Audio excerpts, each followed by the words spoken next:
teman-teman, kenalin nama aku Lydia Skarlanastri, salah satu peserta kelas Soft Skill X Kepemimpinan FEB UGM. Nah, di kesempatan kali ini aku beruntung banget nih karena bisa ngelakuin mentoring dengan salah satu leader yang respected, dihormati banget sama timnya, sama staff di perusahaannya, tapi juga dikenal sebagai orang yang baik banget, yang ramah dan juga pokoknya aku kenal pribadi dan beneran orangnya ramah banget dan baik banget. Siapa sih sebenarnya? Nah, mentor aku adalah Muhammad Kusranto atau biasa dipanggil Mas Kukuh. Ia merupakan Chief Business Development Officer atau CBDO dari Pameo.co atau PT Pameo Solusi Indonesia. Pameo merupakan sebuah agensi digital kreatif yang berasal dari Yogyakarta. Nah, selama sekitar 1 bulan mentoring sama Mas Kukuh, aku dapat banyak banget nih pelajaran dari pengalaman Mas Kukuh memimpin selama kurang lebih 5 tahun terakhir, yang mana dia bisa jadi pemimpin yang respected di bidangnya dan di perusahaannya, namun juga sifatnya ini dan masih baik dan ramah banget.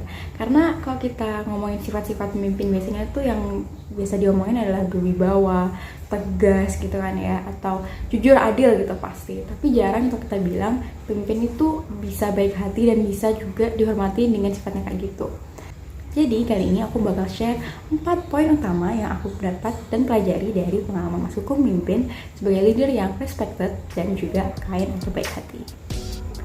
Yang pertama adalah komunikasi efektif menjadi salah satu kuncinya. Kalau kita mau melakukan proses decision making, mau membangun tim yang kooperatif, kita harus bisa berkomunikasi dengan baik sebagai seorang pemimpin. Kita harus bisa menyampaikan maksud kita, melanjutkan informasi yang kita ingin sampaikan dengan baik supaya dapat diterima dengan baik. Namun kita juga nggak boleh lupa kalau kita juga harus mempertimbangkan perasaan dari tim kita. Karena orang-orang ini mereka tuh punya akal, tapi juga punya perusahaan yang kadang-kadang nih kalau udah mulai masuk ke tahap profesional mulai dilupain ya. Padahal walaupun itu, perasaan ini juga berpengaruh pada kinerja seseorang, kepada bagaimana dia bekerja. Jadi kita harus mempertimbangkan itu dengan melakukan komunikasi yang asertif. Yang kedua, berkaitan dengan itu adalah pentingnya memvalidasi perasaan, baik perasaan kita sendiri sebagai seorang pemimpin dan juga anggota tim kita sebagai para subordinates. Ketika misalnya kita punya ekspektasi entah itu pribadi atau tim dan kita ragu, kita udah mencapai itu belum sih, kita udah reach itu belum sih sesuai yang kita harapkan. Nah, kita harus memvalidasi perasaan itu dengan cara tanya ke orang lain apa pendapat mereka, apa perasaan mereka, dan kita nggak mendem diri sendiri gitu. Jadi perasaan kita ini benar ada kalau kita lagi expecting nih sesuatu, kita ada punya ekspektasi, kita nggak tahu kita udah reach atau belum, jadi kita memvalidasi dengan meminta pendapat orang lain dan juga menyatakan perasaan kita.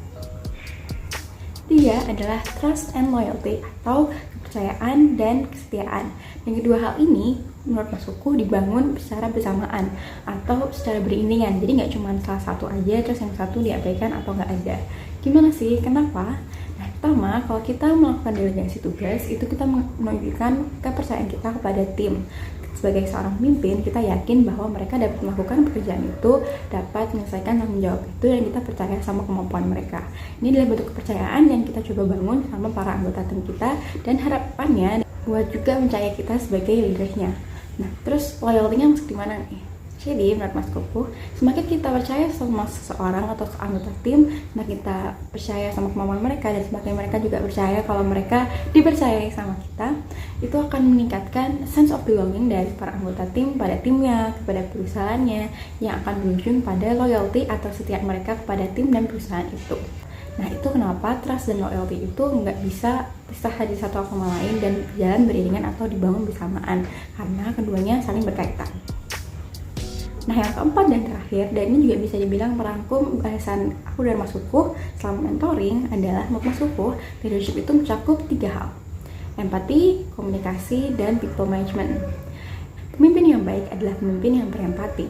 Ia tidak hanya berbicara, namun juga mendengarkan timnya dan membuka ruang diskusi bagi timnya itu agar berkembang dan juga berdiskusi bersama. Pemimpin yang baik juga pemimpin yang berkomunikasi dengan baik. Ia menyatakan perasaannya, pikirannya, dan memberikan arahan yang secara jelas dan transparan sehingga komunikasinya itu pun transparan dan asertif. Dan terakhir, pemimpin yang baik adalah pemimpin yang bisa mengatur timnya, mengarahkan timnya untuk mencapai tujuan bersama. Jadi ia tahu tentang setiap posisi, setiap orang dan anggota tim, dan juga apa strategi yang tepat untuk mencapai tujuan mereka itu. Nah, itu dia beberapa poin yang bisa aku pelajari dari mentoring bersama Mas Kukuh berdasarkan pengalamannya menjadi seorang pemimpin yang baik hati namun juga bisa respected di perusahaan dan timnya. Semoga hal ini juga bisa menjadi pembelajaran kita bersama dan kita gunakan ketika kita mempunyai kesempatan-kesempatan untuk menjadi pemimpin di masa depan.